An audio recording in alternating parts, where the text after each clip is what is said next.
Okay, so this is your first chapter after the half yearly exams. और ये chapter ऐसा कोई नया नहीं, you all have studied it, बहुत दिन से पढ़ रहे हो उसको, ठीक है, जूनियर क्लासेस से 6th, 5th, 4th, बट हर साल चैप्टर्स यही रहेंगे, डिटेल्स बढ़ जाते. This year again you will be learning a few more things, कुछ नई चीजें और सीखोगे कि रेस्पिरेटरी सिस्टम में है क्या. चैप्टर का नाम क्या है? Respiration in organisms. ठीक है, तो सबसे पहला क्वेश्चन तो आता है, I always do this when I start teaching, कि चैप्टर का जो नाम है उसमें लिखे वर्ड्स की मीनिंग क्या. तो रेस्पिरेशन क्या होगा, ये raise your hand to tell me. और बुक के डेफिनेशन कोई नहीं बताया कि तुरंत रीड कर दिया जो लिखा हुआ है. तुम्हारी खुद की क्या अंडरस्टैंडिंग है of respiration, I want to know that. Let us start with the online students first. Online students, use the raise your hand feature of Teams app to give the answer. Durgesh. Sir, respiration means सांस लेना. ठीक, चलो कुछ हद तक okay है. मुशाबा. So the inhalation and exhalation in any living organism is known as respiration. ठीक है. यशमित. Sir, the intake of air of any organism in water or land is known as respiration. Like fish, they have gills to respirate in water. ठीक है. विवेक.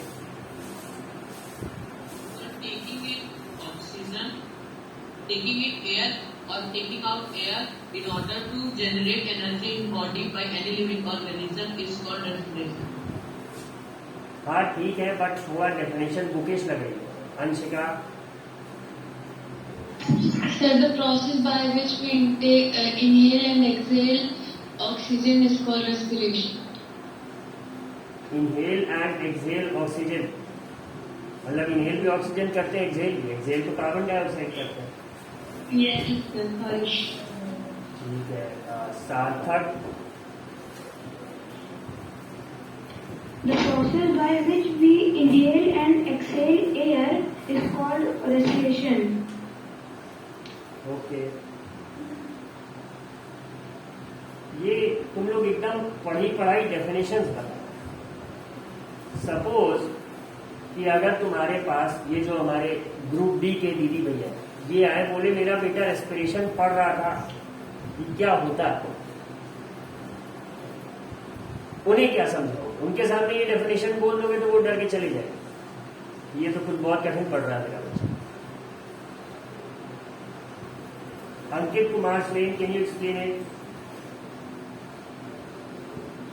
Yes, sir. The respiration is that the living organism take oxygen and carbon dioxide by breathing is known as respiration. हाँ ठीक है. Now from the offline class, raise your hand. कौन बताएगा answer? Book से देखने की जरूरत नहीं है, बहुत साल से पढ़ रखा है. भविष्य. So the inhalation exhalation from our body is called respiration. Inhalation and exhalation, ठीक है. अच्छा, रेस्पिरेशन और ब्रीदिंग में क्या अंतर है? What is the difference between respiration and breathing? Yes, संभावित. The system of breathing is called respiration, and the breathing is when we inhale the oxygen and exhale the carbon dioxide. ठीक है, चलो कोई और क्लास से. हाँ Aditya. Breathing is a part of respiration. Breathing is a part of respiration. हाँ ये बात तो ठीक है. तो रेस्पिरेशन क्या हुआ? जैसे इनहेलेशन और एक्सहेलेशन तो ये ब्रीदिंग हो गई, ठीक है. अब अगर हम तुमसे पूछ लें, इफ आई आस्क यू कि ब्रीदिंग क्या है, व्हाट इज ब्रीदिंग, तब तुम मुझे बता दोगे कि इनहेलेशन और एक्सहेलेशन, सर ये जो प्रोसेस है इसी को हम ब्रीदिंग कहते हैं, कंबाइंड तौर, इजंट इट? बट रेस्पिरेशन क्या है? जैसे तुमने कहा breathing is a part of respiration, एक प्रोसेस है। तो रेस्पिरेशन क्या है? यस, सर जब हम कार्बन डाइऑक्साइड अंदर लेते हैं तो उसको ग्लूकोज के फॉर्म में कर देता है और ग्लूकोज उसको सिंपल फॉर्म में करके कार्बन डाइऑक्साइड और बॉडी में ऑक्सीजन। कार्बोहाइड्रेट और बॉडी में करता है। हाँ सही है, ठीक है, कुछ हद तक पहुंच रही, she reaching that. Rudra Shukla, So I think the respiration means breakdown of food for energy. Break down of food for energy. तो फिर डाइजेशन क्या है?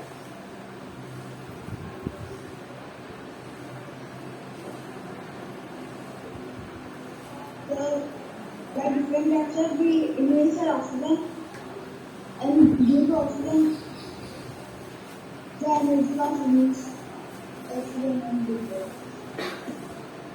अगर इससे तुम कह रहे हो ब्रेक डाउन होता है एनर्जी के लिए, तो फिर डाइजेशन में भी तो यही होगा। तो फिर अंतर क्या होगा? मतलब फिर हमारे रेस्पिरेटरी सिस्टम में लंग्स क्यों है? स्टमक से ही काम चल जाता, बड़ा सा पेट दे देते फिर फ्लो की जगह, हम लोग ज्यादा खा सकते थे।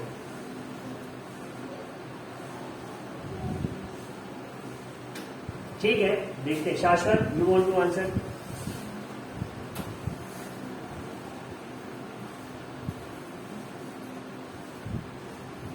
अच्छा, शिवेंद्र मिश्रा।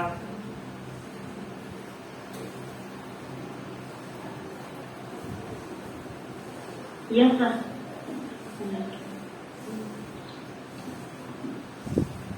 एक्सप्लेन करो।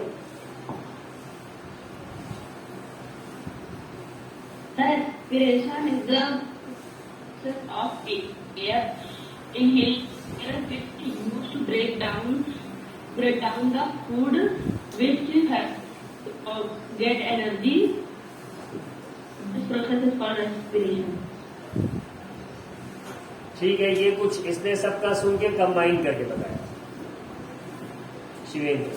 हाँ, it's good to know that he is actually listening to what is being discussed. अब आगे देखते हैं। Will anyone like to read? Book है सबके पास? साइंस की क्लास तो रोज होनी है, बुक क्यों नहीं है?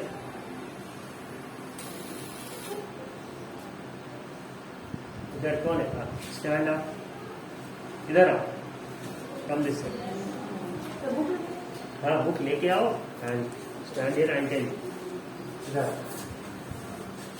इससे सब सुन सके ना, फेस दिखा इधर। और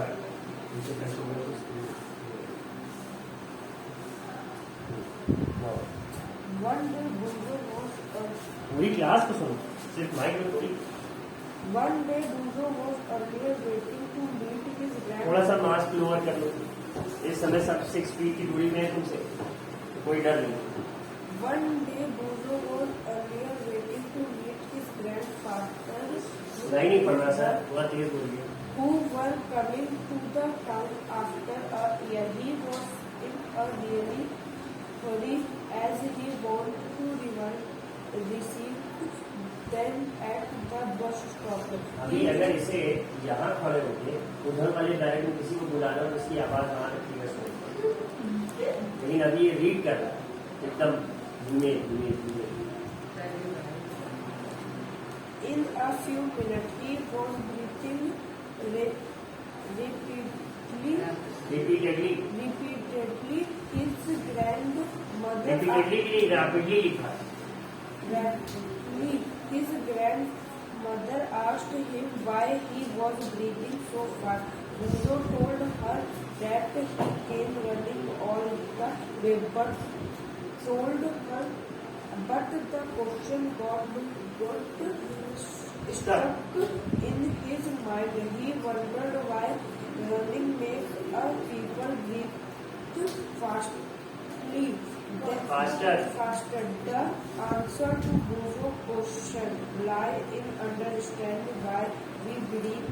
Breathing is a part of respiration. Let us learn about respiration. Thank you.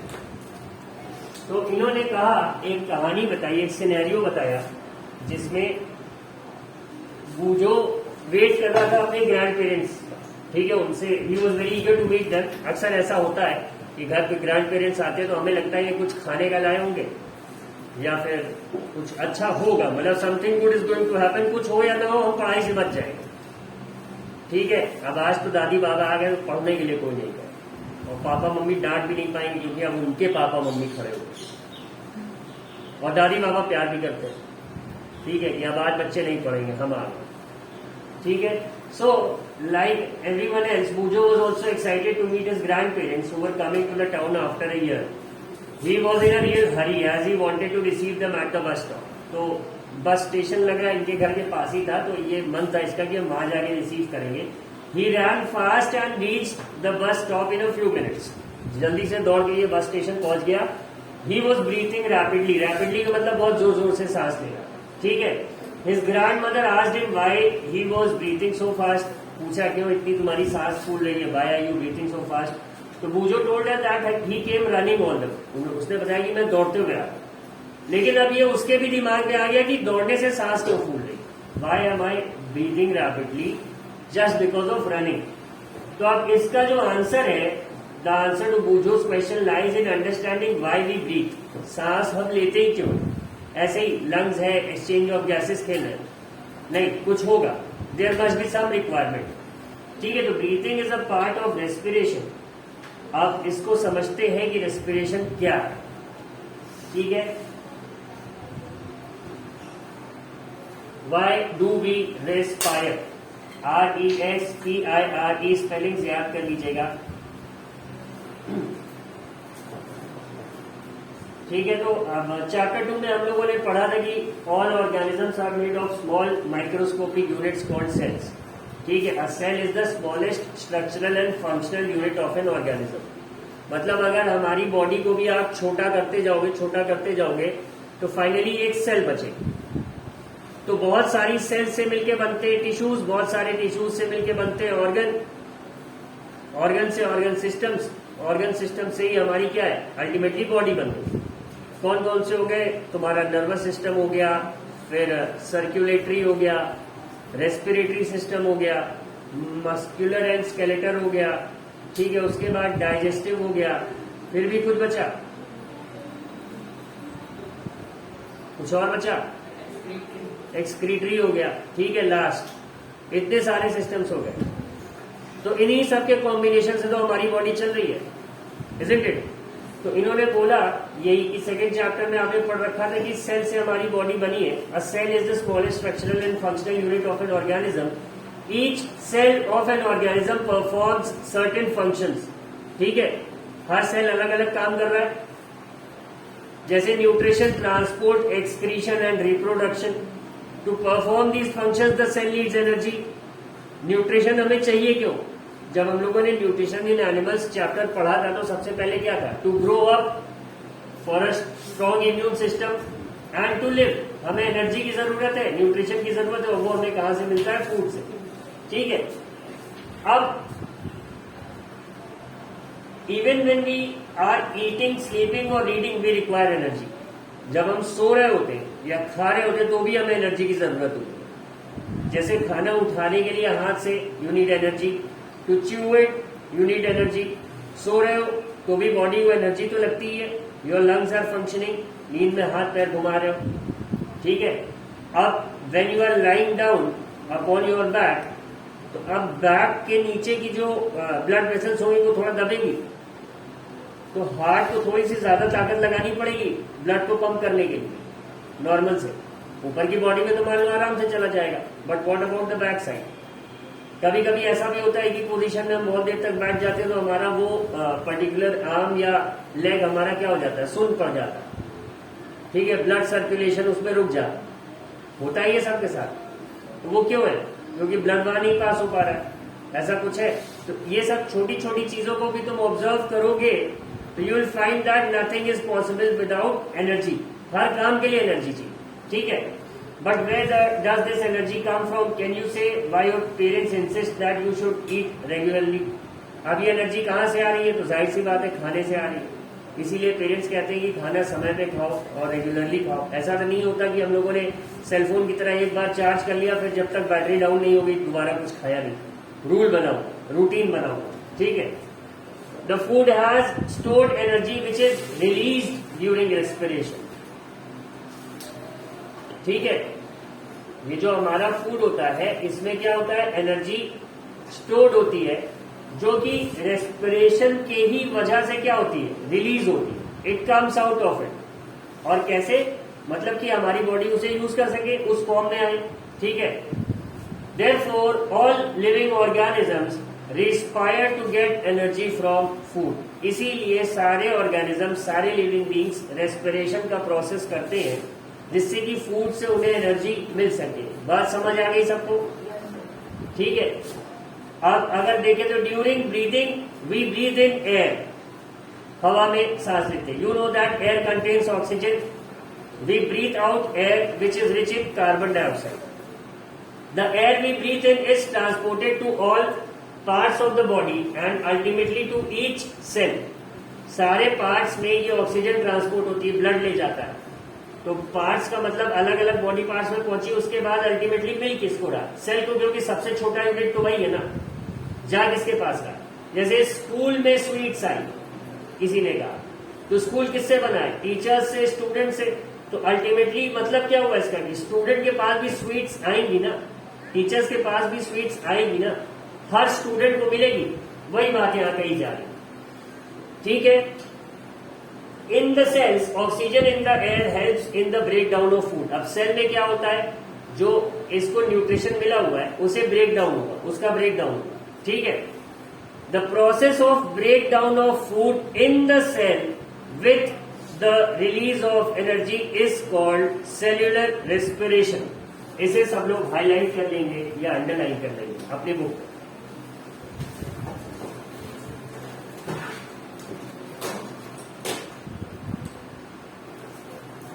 दिख रहा है सबको, those who are online? Yes, sir. Yes, sir. Yes, sir. Yes, sir.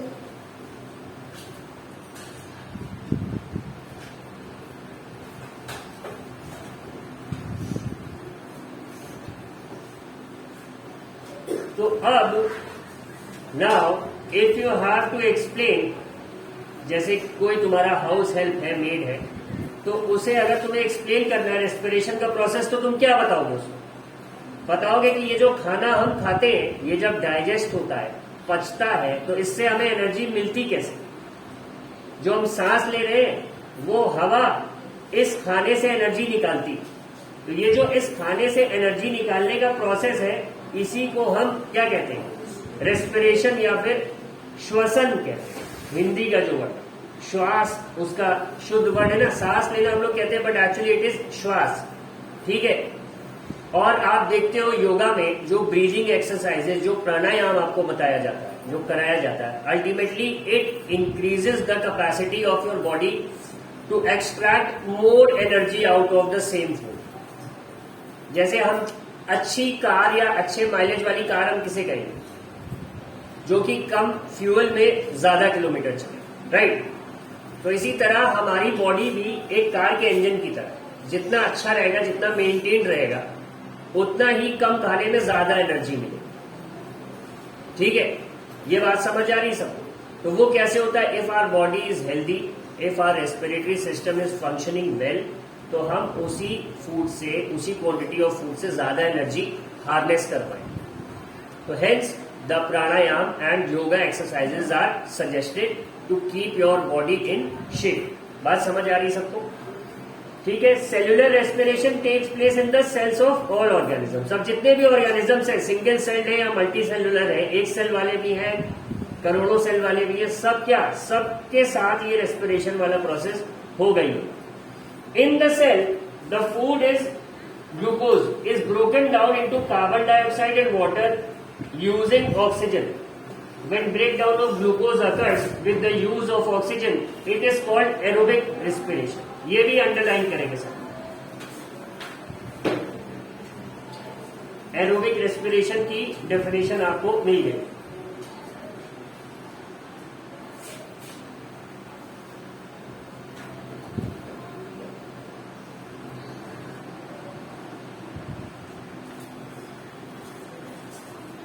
ठीक है, food can also be broken down without using oxygen, तो this is called anaerobic respiration. तो इसका आपको अगर डेफिनेशन लिखना होगा तो आप कैसे लिखेंगे? सबसे पहले अगर एरोबिक की लिखेंगे तो when breakdown of glucose occurs within the cell with the use of oxygen, it is called aerobic respiration. And when the breakdown of glucose occurs within the cell without the use of oxygen, it is called anaerobic respiration. ठीक है, oxygen के presence में हो रहा है, oxygen की मदद से हो रहा है तो एरोबिक है, और ऑक्सीजन की एब्सेंस में हो रहा है या फिर ऑक्सीजन का यूज नहीं हो रहा है तो कौन सा हो जाएगा? एनाएरोबिक हो जाएगा। ठीक है, ये बात क्लियर हो गई सबको? अब breakdown of food releases energy. Glucose in the presence of oxygen gives out carbon dioxide plus water plus energy. You should know that there are some organisms such as yeast.